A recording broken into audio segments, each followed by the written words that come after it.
नमस्कार, मैं हूं प्रभु चावला। सीधी बात में आज बारी है विश्व विख्यात लोहा पुरुष लक्ष्मी निवास मित्तल की। लक्ष्मी निवास मित्तल ने विश्व भर में लोहा बेचकर काफी सोना बटोरा है। इसी कारण से वो आज विश्व में सबसे अमीर भारतीय माने जाते हैं। इसके बाद वो और क्या करेंगे, आइए इन्हीं सभी मुद्दों पर करते हैं लक्ष्मी निवास मित्तल से ही सीधी बात। लक्ष्मी निवास मित्तल जी, आपका स्टूडियो में बहुत बहुत स्वागत है। धन्यवाद धन्यवाद। एक बात बताइए, आपके बारे में लोग कहते हैं कि आप पहले भारतीय हैं जो विश्व में सबसे अमीर बन गए हैं। इतना पैसा है कि 30 पुश्तें भी आपकी खाएंगी खत्म नहीं होगा। उसके बाद आप क्या करेंगे? आप निर्वाण, संन्यास, अभी तो या और पैसा कमाने की इच्छा? अभी तो बहुत कुछ इंडस्ट्री के लिए करना बाकी है। एक लिमिट के बाद में पैसा कोई मायने नहीं रखता। आप बहुत लिमिटेड खर्चा कर सकते हैं, लाइफ को एंजॉय कर सकते हैं, उसके बाद में उस पैसे की वैल्यू बहुत कम हो जाती है। लेकिन मेरी जो फोकस है, मेरा जो अभी इंटेंशन यही है कि इंडस्ट्री को कंसोलिडेट किया जाए। अभी हम लोग वर्ल्ड के 6% प्रोडक्शन करीब करते हैं, 6-7%। आपका ग्रुप? हमारा ग्रुप पर लार्जेस्ट सिंगल तो आप ही हैं, सबसे बड़े आप स्टील में लोहा पुरुष जिसको बोलते हो तो आप ही हैं। वो तो ठीक है, लेकिन अभी ऐसे 2-3 और प्लेयर चाहिए इंडस्ट्री को कंसोलिडेट करने के लिए, इंडस्ट्री में एक सस्टेनेबिलिटी लाने के लिए। तो उसके लिए हमारा प्रयास जारी रहेगा और उसके लिए भी बहुत दूर अभी हम। मतलब इंडस्ट्री का मतलब ये क्या और पैसा बनाने की इच्छा है अभी भी आपकी? नहीं, इंडस्ट्री का कंसोलिडेशन करके उसको सस्टेनेबिलिटी सिचुएशन पे लेके आने की इच्छा है। आज हमारे शेयर होल्डर्स हैं, हमारे इन्वेस्टर्स हैं, वो स्टील इंडस्ट्री को इतनी वैल्यू नहीं देते। हमारे स्टील इंडस्ट्री का जो मल्टीपल्स है प्रॉफिट के अगेंस्ट में, वो बहुत लो है, क्योंकि लोग समझते हैं कि इंडस्ट्री फ्रेगमेंटेड है, इसमें इतनी वॉलेटिलिटी है, कभी भी डाउन टर्न आएगा, सिक्लिकल इंडस्ट्री। जैसे आपके साथ हुआ था पहले, थोड़ा दिन पहले, 3-4 साल पहले हुआ था। हर एक इंडस्ट्री का साइकिल आया तो कितनी कंपनियां बैंकरप्ट हो गई अमेरिका वगैरह में। तो उसको एक नए ढंग का शेप देने की दरकार है। पर जब आप काफी अर्ली 60s में छोड़ के गए थे, जब इंडोनेशिया में आपके फादर ने 70s के अंदर प्लांट खोला था जब वहां पर, तो मुझे लगता है कि आपने कोई रिस्क टेकिंग कैपेसिटी है कि लगा कि हिंदुस्तान में कुछ होने वाला नहीं है, चलिए बाहर जाइए, आप जाकर के रिस्क लीजिए। मारवाड़ी फैमिली में बहुत कम होता है रिस्क टेकिंग कैपेसिटी, पर आपके दिमाग में कैसे आया? नहीं, उस वक्त मेरे को ऐसा लगा कि इंडिया में माहौल है वो बहुत संकीर्ण है। लाइसेंस राज था, कोटा राज था, foreign exchange controls and restrictions, import में कंट्रोल, एक्सपोर्ट में कंट्रोल।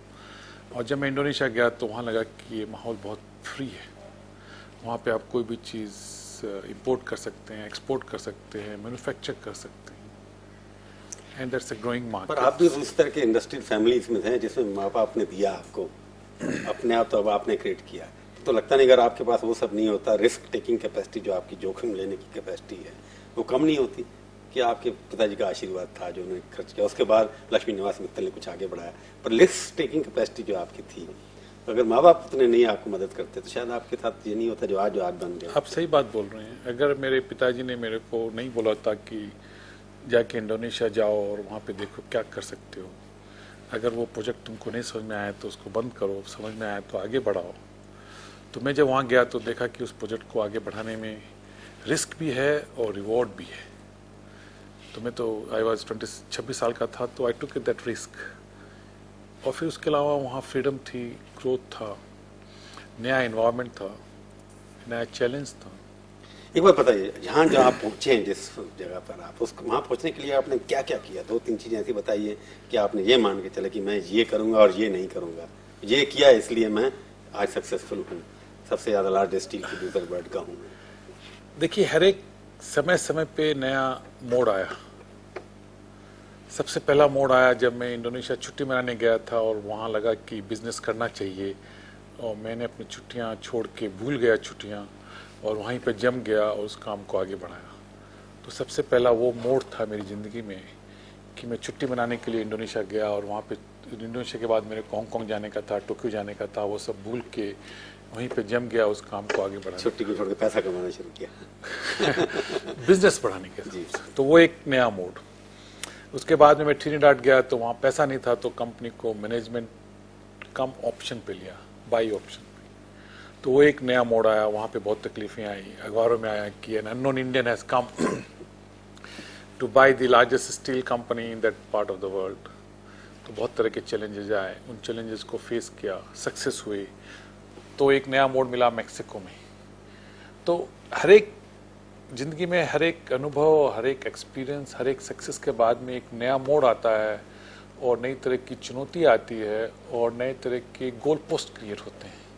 तो आपने हर जगह जाके नया मॉडल क्रिएट किया मैनेजमेंट का, डेवलपमेंट का, इसलिए आप सक्सेसफुल हो गए। या हर एक कंट्री के हिसाब से, हर एक कंपनी के हिसाब से आपको एक नई तरह का बिजनेस प्लान बनाना पड़ता है, नया तरह का बिजनेस मॉडल क्रिएट करना पड़ता है जो उस कंट्री और उस कंपनी के लिए सही हो। यहाँ पे कोई अपना विक्स फार्मूला 44 फार्मूला नहीं है जो कि आप हर एक कंपनी में खांसी हुई तो दे दिया। हर एक कंपनी के हिसाब से उसके बिजनेस प्लान बनाने पड़ते हैं, उसके प्रॉब्लम सॉल्व करने पड़ते हैं। तो आप भगवान के ऊपर विश्वास नहीं करते? भगवान आपको हमेशा चाहिए, सहारा चाहिए। आपके साथ ज्यादा रहा पर आपने इतना किया, बताइए मेरे को। उसके बावजूद भी अगर आप न्यूज में आते हैं तो इसलिए आते हैं कि आपने 550 करोड़ का मकान खरीदा लंदन में, वो तो आप या अपनी बेटी की शादी में 200 करोड़ रुपए खर्च कर दिए, ये सब क्यों होता है? ये तो मीडिया और जर्नलिज्म की बातें हैं कि वो ये समझते हैं कि शायद ये खबरें पढ़ने वालों को ज्यादा अच्छी लगेगी बजाय कि हमने बिजनेस में क्या किया।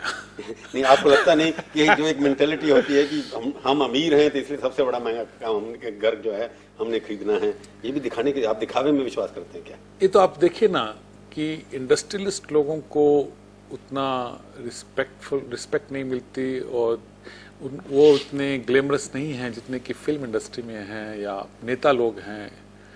तो वो तो परसेप्शन की बातें हैं। यहाँ जो बिजनेस समझते हैं वो जानते हैं कि हमारे बिजनेस की क्या वैल्यूज़ हैं, और जो आम जनता है वो ग्लैमरस में जाती है कि देखती है कि कितना पैसा शादी में खर्च हुआ या कितना मकान में खर्च किया। तो वो जैसे फिल्म इंडस्ट्री को जितना ग्लैमर मिलता है उतना बिजनेसमैन को तो कभी नहीं मिला।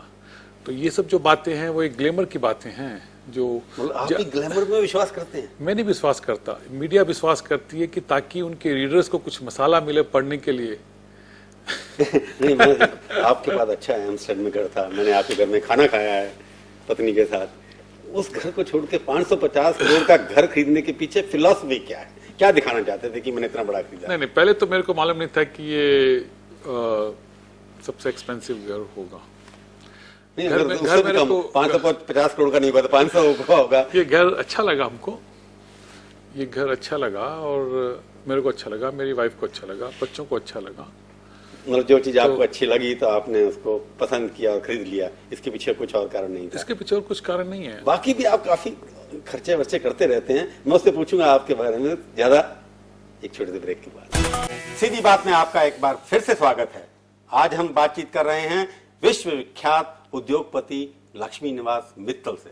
मित्तल जी, आप बता रहे थे कि पसंद आ गया परिवार के लोगों को, तो आपने 550 करोड़ रुपए, जैसे शाहजहां ने एक ताजमहल बनवा दिया, आपकी पत्नी को पसंद आ गया तो आपने एक इतना बड़ा कैंसिंगटन पैलेस खरीद लिया वहां पर जाकर के, और बेटी के ऊपर 200 करोड़ रुपए खर्च कर दिया शाहरुख खान के। ये सब आपको लगता है ये भी जिंदगी के लिए जरूरी है? कमाया तो खर्च भी करो।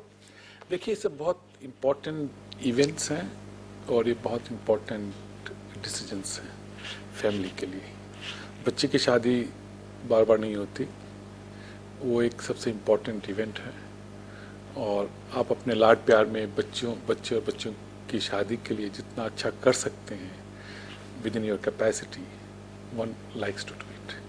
तो सवाल ये है कि आपने इतना बड़ा कर लिया, एक बहुत बड़ा घर भी खरीद लिया, आपके पास भगवान का दिया, और जिसको आप कहते हैं बड़ा, सबसे बढ़िया सुंदर जेट भी हैं, बहुत सारे हैं, मकान है, शादी अच्छा। इसके बाद लक्ष्मी निवास मित्तल की क्या तमन्ना है कि विश्व के अंदर ऐसी कौन सी चीज रह गई है जो लक्ष्मी निवास मित्तल के बच्चों के पास होनी चाहिए या उनके पास होनी चाहिए? देखिए, मटेरियलिज्म की बात कर रहा हूँ मैं, आप इंडस्ट्री की बात मत करिए, उसके बाद में अभी पूछूंगा मैं आपसे कि और भी तमन्ना है कि मैंने कुछ ताजमहल टाइप चीज बनानी है? ये सब तमन्नाएं नहीं होती, ये सब स्पॉन्टेनियस चीजें हैं और समय समय पे आप इसके ऊपर में निर्णय लेते हैं। आपकी वीकनेस क्या है? हमारी वीकनेस मेरा काम है, मेरी इंडस्ट्री है। नहीं, ये घर जो लिया ये वीकनेस नहीं थी? नहीं, मेरे को कभी भी इसके बारे में दोबारा कभी ख्याल नहीं आता कि हमारे पास में कोई बड़ा घर है कि छोटा घर है। वो पसंद आ गया उस वक्त ले लिया, पसंद आ गया, अच्छा लगा, ले लिया। 500 करोड़ रुपए निकाल के खर्च कर दिए। हाँ, लेकिन आपको ये बात मालूम होनी चाहिए, सब लोगों को ये समझना चाहिए कि एक लेवल के बाद में पैसे की वैल्यू, जैसा मैंने कहा, कि कम हो जाती है, और जो ह्यूमन एंगल है वो कभी बदली नहीं होता।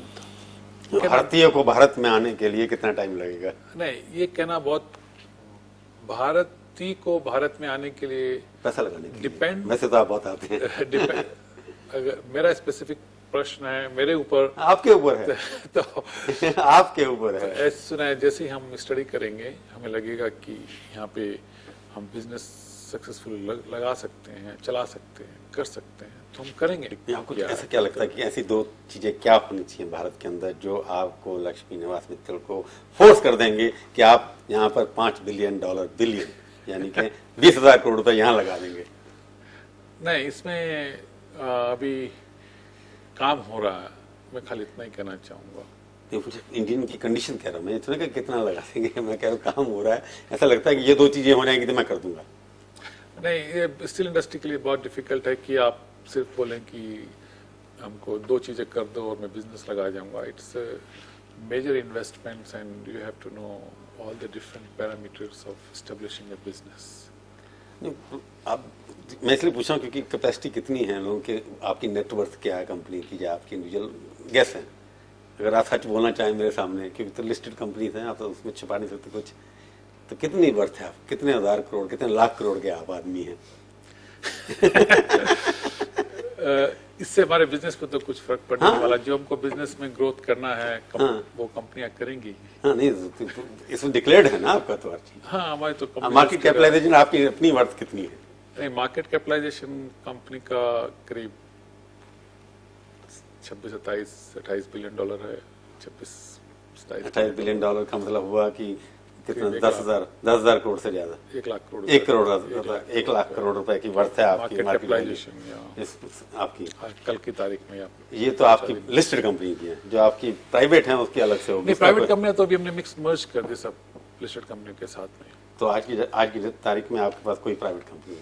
एक है इंडोनेशिया में, छोटी सी। तो 1 लाख करोड़ के मालिक आप हैं, पर भारत के लिए 1 लाख रुपए अभी आप सोच नहीं रहे कब लगाएंगे आप? नहीं, ऐसी बात नहीं है, ऐसी बात नहीं है कि इट्स नॉट द क्वेश्चन कि 1 लाख करोड़ रुपया है तो आप 2,000 करोड़ रुपया लगाइए या 20,000 करोड़ रुपया लगाइए।